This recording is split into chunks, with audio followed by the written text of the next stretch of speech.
plus au paradis. Salut à tous, aujourd'hui on se retrouve pour le Xiaomi Redmi 7. Un petit Xiaomi pour changer. Bah ouais, ça va être que des Xiaomi là. Tout le mois d'avril, ça va être ça. C'est peut-être parce que c'est mon anniversaire, peut-être, je sais pas. Enfin bref, on verra ça. Pour l'instant, on va aborder le design. Vous allez voir qu'il y a tout. Sauf qu'il y aura comme 2-3 petits trucs qui vont fâcher. Mais quand on regarde après par rapport au prix, c'est comme d'habitude, on se dit ouais, non, finalement c'est top. On n'aurait pas pu mettre plus. Donc ça c'est bien. Alors on va aborder le design dans un premier temps. Donc on retrouve un infrarouge sur le dessus. Ouais, ils l'ont mis. Ouais, ça c'est bien. Une prise de jack 3.5, bien, bon en plus ça marche bien, donc rien à dire. On trouve une entrée son secondaire. L'entrée son, c'est comme d'habitude avec les Xiaomi, c'est parfait. Et même sur des petits modèles comme le Redmi Go, c'est parfait aussi. Donc là, ils ont bien compris le son, je pense qu'on est bon avec ça. Sur le côté gauche, on trouve un tiroir SIM. Alors on va aborder ça aussi après, c'est grand chelem aussi niveau tiroir SIM. Sur le dessous, on retrouve une entrée USB type B. Ouais, je sais, bon voilà, il y a bien des trucs qui fâchent, mais bon, ça passe. Par contre, c'est pas du Quick Charge 3 hein, du tout. C'est un peu dommage. Par contre, niveau autonomie, c'est bon. Même si j'ai quand même PC Mark qui a planté, on en reparlera, mais niveau autonomie, on doit être sur du 7-8 heures. Et ouais, PC Mark plante à la moitié du truc, donc je sais pas trop pourquoi, mais c'est comme ça. On retrouve sur le côté droit un bouton volume plus, volume moins, un bouton on-off, comme d'habitude, et on a fait un peu tout le tour. Maintenant, on va sur le bac. Le bac, c'est facile, on retrouve un capteur d'empreinte, tout ce qu'il y a de plus simple. Par contre, le bac, c'est un peu en plastique. Alors pour l'instant, j'ai pas noté de rayures, contrairement au Honor 10 Lite, mais... on verra après le mois d'essai, mais je doute un peu que ça tienne. On verra. Donc on retrouve deux capteurs photo, deux caméras. Donc il y en a une qui est toute petite, je crois que c'est du 2 millions de pixels, mais on va aborder ça aussi plus en profondeur tout à l'heure. Et puis un flash LED qui est dual ton, donc du orange et du jaune. Parfait, ça marche bien, rien à dire là-dessus. Sur l'avant, on retrouve une petite caméra, c'est format goutte d'eau. Alors je ne sais pas si vous allez le voir, c'est un peu le problème de cet écran. Voilà, en plus il y a le soleil, j'ai à nouveau fait un autre réglage, mais c'est un peu le problème de cet écran, c'est que ça ressemble un peu à l'écran du Xiaomi Redmi S2. Oui, je sais, celui que j'ai pas aimé, ouais. Sauf que là, donc c'est un peu plus petit, ça se voit bien, mais on sent que la colorimétrie, c'est bizarre. Je comprends pas. C'est du HD+, bien sûr, on n'est pas sur du Full HD. Bon, après là, ça passe. Niveau dimension, ça passe. Avec le goutte d'eau, ça passe bien. Il n'y a que le bac en fait qui me chagrine sur le design, mais bon, c'est tout. Sur le poids, on est sur un poids de 179 grammes. Un beau bébé, mais il y a une grosse batterie, ouais, une bonne batterie, donc normalement vous êtes tranquille avec ça. Les dimensions, vous l'aurez vu sur le plan. Et dans la boîte, on va aborder ça. Alors dans la boîte, on trouve un câble USB type B, donc ça c'est bien, un chargeur FR, donc ça ok, c'est cool. Alors il est compatible 5 volts 2 ampères, pas plus, hein, mais c'est comme sur le Xiaomi Redmi Note 7, sauf que lui il est capable de faire du Quick Charge 3. La logique, toujours la logique, c'est comme ça. Donc on retrouve un pin aussi d'extraction pour le tiroir SIM. Le tiroir SIM, bon voilà, on va attaquer le tiroir SIM. Le tiroir SIM, c'est grand chelem. On a 3 slots. Donc on a soit la possibilité de mettre 2 cartes nano SIM et une carte SD. Même pas de, tu fais ce que tu veux. Donc tu peux accroître la mémoire sans problème. En plus, en niveau mémoire, on est sur des variantes assez nombreuses. On abordera ça aussi tout à l'heure, mais non, franchement, il n'y a pas grand-chose à lui reprocher. Pour l'instant. Les coloris, on a une coloris black, bleu, rouge, et pas pour le moment. Par contre, j'ai marqué entre parenthèses que le rouge, j'ai vu les images, j'ai fait, waouh, putain, il est bien le rouge, je vais prendre le rouge. Non, il y avait que celui-là de dispo. Alors, il y a bien le bleu, là, qui vient de sortir, il y aura peut-être le rouge après. On ne sait pas trop quand, mais ouais, normalement, il y a le rouge, et puis le rouge, il pète bien. Donc, je vous mettrai les liens dans la description, vous allez voir, le rouge, il donne envie. Il donne envie vraiment de l'avoir. Donc, les specs, on va aborder les specs. Les specs, alors, c'est pas démentiel, c'est un peu un truc qui fâche, oui et non. Tu peux pas être fâché avec un Snapdragon, c'est pas possible. Mais il s'agit du Snapdragon 632, le même que j'avais sur le Sharp Aquos S3 Mini, qui était quand même beaucoup moins cher et qui était vachement plus excitant. Là, bon voilà, c'est le grand public, c'est un Snap 632, ça fera pas tourner PUBG à plein régime, faudra jouer en équilibré. Alors PUBG, là, vu que je suis un peu dans une résidence secondaire de vacances, je peux pas trop m'amuser à jouer avec la 4G, en plus ça ne passe pas avec la 4G, donc je vais vous faire une petite session Bullet Force. Je suis désolé, je m'en veux un petit peu, c'est là où je vais m'en vouloir plus avec le Mi 9, mais bon voilà, c'est comme ça. Donc je suis désolé, donc ce sera Bullet Force poussé un peu au maximum, on verra ce que ça donne. Mais PUBG passe, hein. J'avais essayé avant de partir, PUBG passe en équilibré. On est sur le GPU Adreno 506, donc voilà. Et pour revenir sur le 632, en fait c'est 8 cœurs qui sont cadencés à 1,8 GHz et il est gravé en 14 nanomètres. Donc pour l'autonomie, normalement ça devrait être bon. Ça devrait être bon, mais comme je vous ai dit, PC Mark, moi plante. Le score en tout, on est sur du 103 700. Ouais, on est loin du Mi 9, oui je sais, mais on est loin aussi du prix. On est loin aussi du prix du Mi 9. Donc voilà, c'est normal, c'est logique, il n'y a rien qui me choque du tout. Donc en plus ça marche très très bien. Le 632, moi je trouvais ça vraiment bien. Si tu fais pas de gaming, franchement, il est très bon. Donc ça c'est bien. Écran, on est sur un écran de 6,26 pouces HD+. Ouais, je sais. Sauf que là, ça me chagrine moins que le Xiaomi Redmi S2. C'est pratiquement le même écran. La colorimétrie est pratiquement la même, c'est-à-dire que les blancs sont un peu fades, c'est un peu bizarre. En fait, on dirait même pas LCD, mais pourtant j'ai vérifié plusieurs fois, c'est bien LCD. Mais là, ça passe mieux, parce qu'il est plus lumineux. Et bon, même si la colorimétrie n'est pas fantastique, je trouve que ça passe mieux. Voilà, après vous ferez votre avis. De toute façon, je vous fais un plan. Alors c'est vrai que ça ne rend pas forcément comme en vrai, mais bon, je vous fais un plan, on verra ce que ça donne. Donc c'est du 1520 sur 720 avec une résolution par pixel de pixels par pouce de 269 pixels par pouce. C'est pour te dire, ça passe, mais voilà, c'est pas son point fort. Multitouch, par contre, ça c'est un point fort. On est sur du 10 points et il est traité Corning Gorilla Glass 5 à l'avant. L'écran, l'arrière, à mon avis, c'est du Corning Gorilla plastique. On verra, franchement, on verra ce que ça donne, mais j'ai peur que ça me fasse comme sur le Honor 10 Lite. Et si c'est le cas, bien, non, non, non, pas vous, Xiaomi, pas vous, s'il vous plaît. Pas ça, pas les économies de bout de chandelle, j'aime pas. Alors, les stockages, je vous ai tout sorti les stockages, on a un peu de tout. On a une version en 16, 2 Go. En sachant très bien que tu peux mettre 3 slots, donc 2 nano et une carte SD, donc t'es pas trop embêté, même avec la 16, à mon avis, c'est bon. Par contre, 2 Go, tu pourras faire une croix sur les jeux, ça c'est clair. Bullet Force passera, PUBG avec 2 Go, je pense pas, ça va laguer un petit peu, je conseille pas de faire ça. Après, si tu veux faire un peu le fou, vas-y, fais-le. Sinon, tu as une version 32.3, donc c'est celle-ci, 32.3 Go, parfait, toujours extensible, comme d'habitude, et 64.3. Pour l'instant, c'est tout ce que j'ai chopé, on n'a pas d'autres versions, pas de 128, pas de 4 Go. Donc après, il faudra aller voir du côté du Note 7. Je vous inviterai à voir la vidéo à la fin, de toute façon. Le Note 7, il est bien. Je ne sais pas quoi te dire de plus, je kiffe. Je kiffe, c'est tout. Celui-là, un peu moins, mais bon, je vais quand même faire le mois d'essai, mais un peu moins. Mais bon, après, quand tu es un mec comme moi qui a l'habitude de tourner avec des Fuji, ça, pour toi, c'est le Saint Graal. Tu vois, un Xiaomi, ça n'a rien à voir. Voilà. Donc ça, c'est bien. Niveau photo, maintenant. Alors, niveau photo, c'est pas le Note 7, hein. Il n'y a pas de 48 millions de pixels sur celui-là. Ils n'ont pas osé. Ben, ils auraient pu, hein. Tenter un peu le diable, non, ils n'ont pas osé. Là, sur la caméra frontale, on est sur du 8 millions de pixels, ouverture f2.0, donc ça passe bien. Par contre, c'est vrai que l'écran, comme je vous dis, c'est un peu comme sur le S2, ça reflète pas exactement la photo. La photo représente pas tout à fait bien toutes les couleurs. Voilà, il faudra le voir après sur grand écran, voir ce que ça donne, mais tu auras tendance à te dire, merde, j'ai raté la photo et en reprendre une deuxième, alors qu'en fait, elle est belle ta photo. Elle est pas belle, elle est honnête. 8 millions de pixels, ça va, c'est honnête. Largement, pour ce prix-là, rien à dire. Donc, il est capable de faire du HDR, du mode beauty, du mode portrait, intelligence artificielle, etc. Donc, on a un peu tout, ça c'est parfait. Et en vidéo, il est capable de filmer en 1080p, 720p, maximum 30 fps. Alors, tu pourras tenter quand même avec Open Camera si tu veux faire du 60 fps, mais...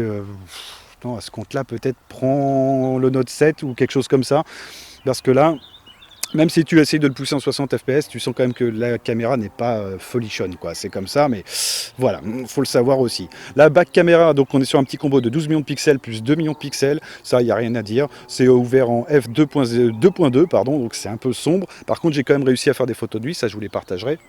J'ai réussi à faire des photos de nuit, parce que le mode manuel, donc 2008 c'est juste bien, juste bien. Je ne vais pas dire parfait, parce que pour moi, le mode parfait en photo, ça reste quand même MUI, donc l'interface, enfin la surcouche de chez Huawei Honor. Pour moi, ça c'est le must du must. Mais là, il y a tout ce qu'il faut, ça fonctionne bien, c'est un peu foutoir, mais ça fonctionne bien. Donc il n'y a rien à dire, j'ai fait des temps de pause honnêtes, la photo de nuit ressort bien, bon, à vous de voir. Moi, j'ai trouvé ça correct, pour le prix, sans plus. Correct, quoi. Voilà, c'est comme ça. Donc c'est compatible HDR, portrait, intelligence artificielle, etc. Tout pareil. Donc la vidéo, par contre, il est capable de filmer en 1080p. Voilà, tu me diras, bah, mais c'est normal. Oui, mais 60 fps et 30 fps. Ça, c'est pas donné à tout le monde le 60 fps à ce prix-là. Et celui-là est capable de le faire. Bien. Et l'autofocus, vous verrez ça à la fin, je trouve qu'il fonctionne comme d'habitude avec les Xiaomi, ça fonctionne bien. Même sur celui à 50 balles, là, de chez le Redmi Go, rien à dire, à part la qualité, bien sûr, mais l'autofocus est là, quoi. Contrairement au du Humidigi A3 Pro. Ouais, tous les Humidigi, pratiquement, il n'y a pas d'autofocus en vidéo. C'est peut-être voulu exprès, je ne sais pas. En tout cas, c'est comme ça.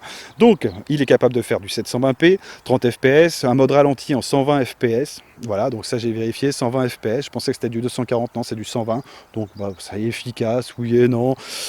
Bon, après, voilà, c'est en 720p en plus, donc il faudra voir ce que ça donne. La batterie, comme je vous ai dit, je suis désolé, il n'y a pas de PC Mark, mais je pense qu'on est sur un score de 6-7 heures. L'autonomie, donc avec la pleine luminosité, parce que moi ça coupe à un moment, donc je les surveille de temps en temps.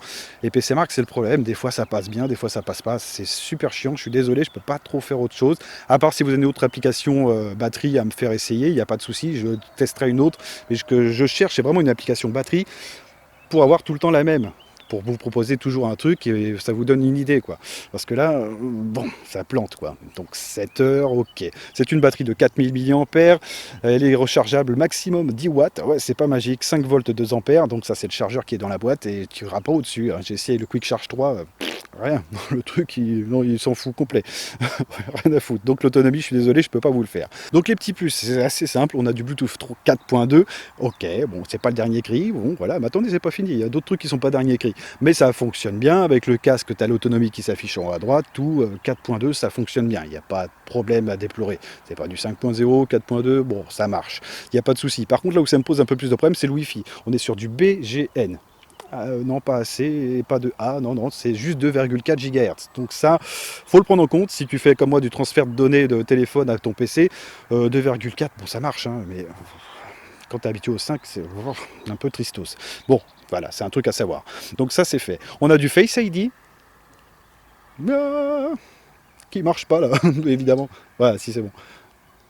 Tac, du Face ID qui fonctionne bien, le capteur d'empreinte pareil, vous verrez ça sur le plan, ça fonctionne bien, j'ai essayé de le piner un peu, ça fonctionne la nuit, ça fonctionne tout le temps. Non, c'est bien, c'est honnête, il y est et ça c'est vraiment appréciable. Donc on a quoi? On a un capteur d'empreinte et une LED de notification. Pareil, ça c'est le petit détail que moi j'aime beaucoup, LED de notification qui est très discrète, qui est en bas ou en haut, je ne me rappelle plus, j'ai fait trop de Xiaomi, mais en tout cas il y a une LED, ça c'est sûr, je peux vous le confirmer, ça c'est pas un problème. Donc ça c'est bien. La 4G, par contre, on est sur du B1, B2, B3, B4, B5, B7, B8, B20. Et même ici, hein, franchement content d'avoir du B1, je te le dis. B38 et B40. Ça va, ça va. Et moi, pour moi, B20, B20. Voilà, c'est tout. Après le reste, rien à foutre. Mais B20, ouais, surtout ici. Parce que ici, c'est encore pire qu'en Auvergne. Mine de rien. Désolé hein, pour les gens du coin, mais c'est comme ça. Navigation, donc le GPS, vous allez voir le fixe, il est compatible GPS, Galileo, Beidou et GLONASS. Le fixe, eh ben, voilà, il n'y a plus rien à dire. Je vous le montre quand même, les sessions, parce que des fois, je sais qu'il y a des bugs. Mais même sur les 6739, enfin les médiathèques, je veux dire, il n'y a pas de souci, quoi. Ça fonctionne bien maintenant. Alors, c'est toujours des fixes sans data que je vous fais. C'est pour vous donner une idée, et quand vous serez vraiment dans la merde et qu'il n'y a pas de réseau, pas de machin, vous pouvez compter sur lui pour vous sortir de la merde. S'il y a encore de la batterie. Ça, c'est un autre problème. Ouais, je sais, je l'ai vécu. Alors maintenant, on va se laisser avec la session musique, et après, on va se retrouver pour les plus, les moins. La session musique, vous allez voir, c'est honnête. Comme d'habitude, c'est honnête. En fait, il n'y a pas grand chose à dire, il n'y a pas de surprise sur ce mobile, mais tout est honnête.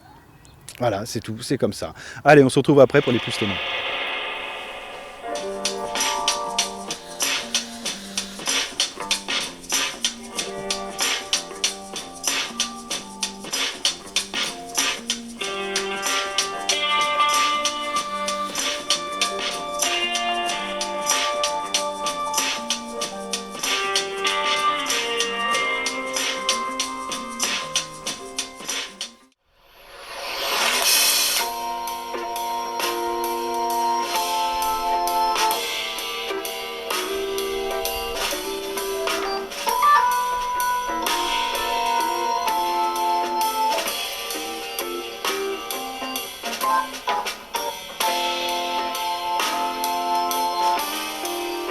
Ouh, alors la musique, oh, c'est pas démentiel, on est d'accord, mais ça fonctionne bien. Je vous ferai essayer un jour là, un Ulefone Armor X, tu vas voir ce que c'est que la misère. Tu vas voir ce que c'est que la misère. Là, ça fonctionne bien, il n'y a pas de souci, ok. Donc c'est retranscrit avec mon micro, comme d'habitude. Celui-là, là, on voit pas les poils. Voilà. Enfin, ceux-là, ouais, mais pas le micro. Enfin bref. Donc allez, les plus. Les plus, il y a c'est compliqué parce que j'ai essayé de trouver des plus, mais bon, tout le mobile est un plus. J'ai marqué c'est le Xiaomi, simple et efficace. Voilà, donc ça c'est le Redmi 7, il est simple et efficace. Tu n'iras pas faire des trucs de malade, mais tout ce que tu lui demanderas, il sera capable de le faire sans broncher. Donc l'autonomie, après j'ai marqué dans les puces, tu as quand même des petites subtilités. C'est vrai que moi je fais les tests avec la plein écran et le Wi-Fi, donc là j'étais en Wi-Fi connecté avec la 4G, donc j'avais toutes vos notifs, etc., etc. Tout ça, ça rentre en compte.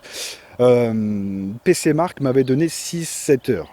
Enfin, il a planté à 6 heures et quelques, pour te dire. Donc je pense qu'on peut monter à 8 heures. 8 heures d'autonomie, ce qui est bien. Alors par contre, il y a un truc quand même avec Xiaomi qui est assez étonnant, c'est que plus tu vas dépenser de fric chez eux en achetant un gros modèle, et moins tu as d'autonomie. Alors tu as de la photo, tu as tout ce que tu veux, mais moins tu as d'autonomie. Pour vous donner une idée, celui-là, donc ça va être du 6-8 heures. Le Note 7, j'étais sur du 6 heures et quelques, avec le pleine luminosité, hein, tout comme d'habitude. Et avec le Mi 9, avec le Mi 9, je suis sur du 6 heures d'autonomie, avec l'écran. Oui, oui, je sais, ça pique un peu. Voilà, mais je tenais quand même à vous le dire. Donc, on a du Corning Gorilla Glass 5. Putain, je sais toujours pas le dire. Corning Gorilla Glass 5. Ça, c'est très bien, c'est parfait. Sur ce prix-là, je demandais pas autant, mais c'est très bien. Comme ça, tu pourras éviter de mettre des protections dégueulasses, parce que c'est des attrapes poussières, vos trucs là, en verre trempé de machin. Moi, jamais j'utilise ça de ma vie. Hein. Les pièces détachées, pareil, sur les Xiaomi, je vous le répète encore, mais c'est facilement changeable. Ça, c'est un modèle comme ça, d'un écran, tu vas en avoir pour 15 balles, quoi, 15-20 balles. Avec le frame, tu auras juste à le greffer, à changer les nappes, et hop, ton écran, il est reparti. Donc, arrêtez avec vos verres trempés, c'est pas terrible. Et en plus, tous ceux que j'ai vus avec des verres trempés, c'est moche, quoi. Puis c'est un attrape-bactéries, j'aime pas du tout. Enfin bref, ça reste toujours mon avis personnel, bien entendu. Alors, dans les moins, j'ai marqué quoi? Dans les moins, j'ai marqué, il est loin du prix du Redmi 6. Le Redmi 6, on n'a pas beaucoup qui avaient vu la vidéo. C'est dommage, parce que moi, c'était vraiment un modèle, je me suis régalé avec, parce que tu en avais pour ton argent. On était sur du 100 € en import, et celui-là, il est un peu plus cher. Et je me dis, ah merde, est-ce que ça vaut vraiment le coup? L'autre avec le bac en polycarbonate, alors celui-là, je peux pas vous dire. On verra ce que ça donne à la fin du mois. Est-ce que ça vaut vraiment le coup par rapport au Redmi 6? Bon, le Redmi 6, la stabilisation, il y avait affiché, hein, mais c'était juste le petit truc à mettre, mais ça marchait pas, quoi. La stabilisation, elle était vraiment aux fraises. Le mode portrait était aux fraises, on est d'accord, même après avec les mises à jour. Mais c'était un petit mobile à 100 balles, il avait flingué toute la concurrence. Et ça, j'aimais bien. Tandis que là, on est sur un peu plus cher, on est sur le prix du Note 5, si tu y réfléchis bien. Et je me dis, putain, je crois que je préfère quand même largement le Note 5. Voilà, après ce sera à vous de voir, mais bon, c'est mon avis personnel, bien sûr. Le Note 5 est plus sympa, même avec le 636, c'est mieux que le 632, pas de beaucoup, mais sur PUBG, on ressent quand même la différence. Bon, voilà, ça c'est fait. Le dos en plastique, à voir, donc ça c'est ce que je vous ai dit, on verra ce que ça donne au bout de mois d'essai.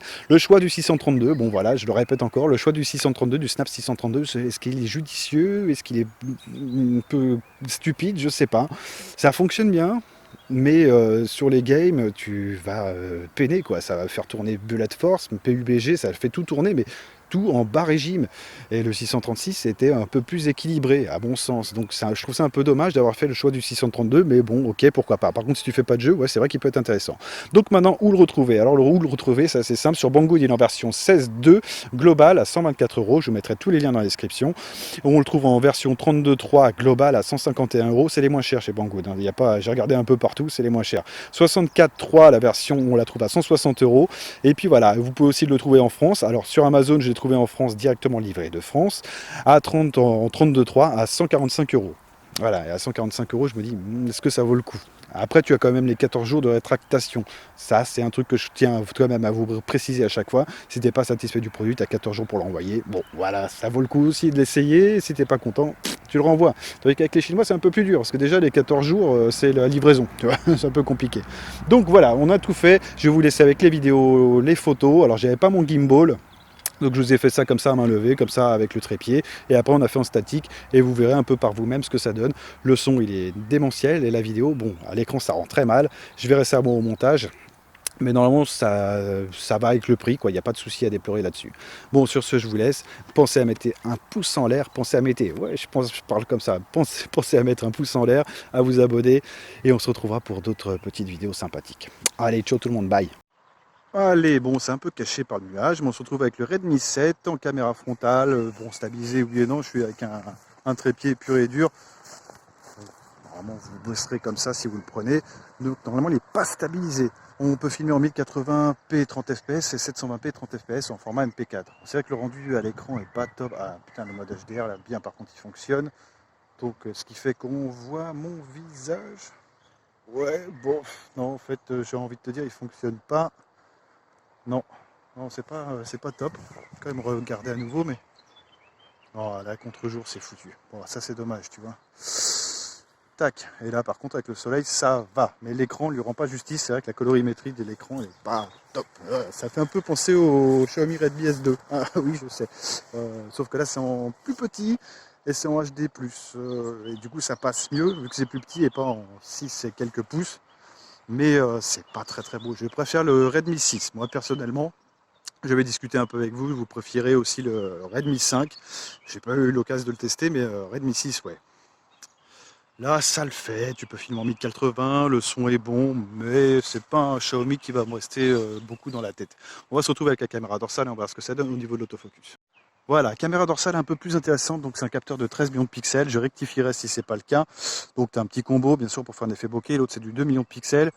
Et là pareil, bon après c'est un peu moins cher que le Honor 10 Lite, mais le Honor 10 Lite lui met une petite fessée. Hein. Bon au niveau stabilisation, on va voir ce que ça donne, je vais marcher un peu, je suis avec le trépied toujours. Tac, bon, voilà. Après on va se faire la petite mise au point, voir ce que ça donne. Tac, mise au point. Voilà, c'est comme d'habitude avec Xiaomi. Pouf, c'est nickel quoi. Ah, je suis désolé, j'ai peut-être bouché un peu le trou là du micro avec mon doigt, mais non, ça le fait bien. On va se retrouver sur du statique et on verra si c'est exploitable. Ce sera à vous de me le dire. Allez, je déploie le trépied puis on se retrouve là. Tac, et bon, voilà. Alors, en statique, comme vous pouvez le voir, ça va, ça reste du 30 fps, un petit capteur, mais j'ai plus en tête ce que c'est comme capteur à l'avant, je me rappelle plus, il est assez gros, moi, je sais pas, je vous le mettrai en incrustation, je me rappelle plus. Là, je fais à peu près tous les téléphones en même temps, mais ça le fait, c'est vrai que c'est un peu terne, mais c'est l'écran qui rend pas justice, donc peut-être au montage, je vais être là, waouh, putain, c'est bien, mais là, c'est un peu comme l'écran du S2 et ça pète pas aux yeux. Avec le soleil, par contre, je le vois. Contrairement au S2 où j'avais des problèmes, là ça va, bon, c'est pas un soleil de dingue, mais ça marche. Voilà. Allez, on va se retrouver sur la caméra dorsale, on va se refaire un petit test d'autofocus. On a vu que ça marchait en bougeant, donc en mon avis en statique, il n'y a pas de souci. Hein. Voilà, caméra dorsale, donc le son toujours pareil, et on va se faire un test d'autofocus comme ça, voir si tu peux bosser un peu avec. Je pense que oui, je pense. Et en plus, il prend assez proche. Là, on l'a perdu. Voilà, bon non, ça le fait. Alors il peut filmer en 1060, enfin 1080 à 60 fps et 1080p 30 fps, ce sera tout. Donc bien sûr tu peux bloquer l'autofocus comme d'habitude, boum, je fais la mise au point sur la boîte et là tu te rapproches et il sera complètement paumé.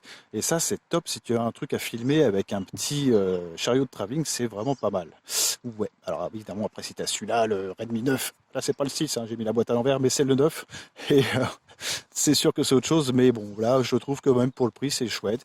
Donc, il y aura les liens dans la description si vous le souhaitez. Je vous inviterai à voir les photos. J'en vais en faire encore quelques-unes un peu, là, profiter des dernières lueurs du soleil. Je vais essayer de vous faire la vidéo assez vite. De toute façon, pour ça, vous en avez rien à foutre, parce qu'en fait, vous êtes déjà arrivé à la fin de la vidéo. Tandis que moi, non, j'ai même pas encore attaqué le montage. Et puis, voilà, pensez à mettre un pouce en l'air, à vous abonner. Vous verrez aussi dans la description, je place les photos, si vous voulez les voir en non compressé. Donc, ça vous donne encore une autre idée du mobile. Et puis, voilà, j'ai fait des photos de nuit, j'ai fait un peu tout, mais ça, vous les verrez aussi là, à la suite de la vidéo. Allez, sur ce, je vous laisse et je vous dis à bientôt tout le monde. Ciao!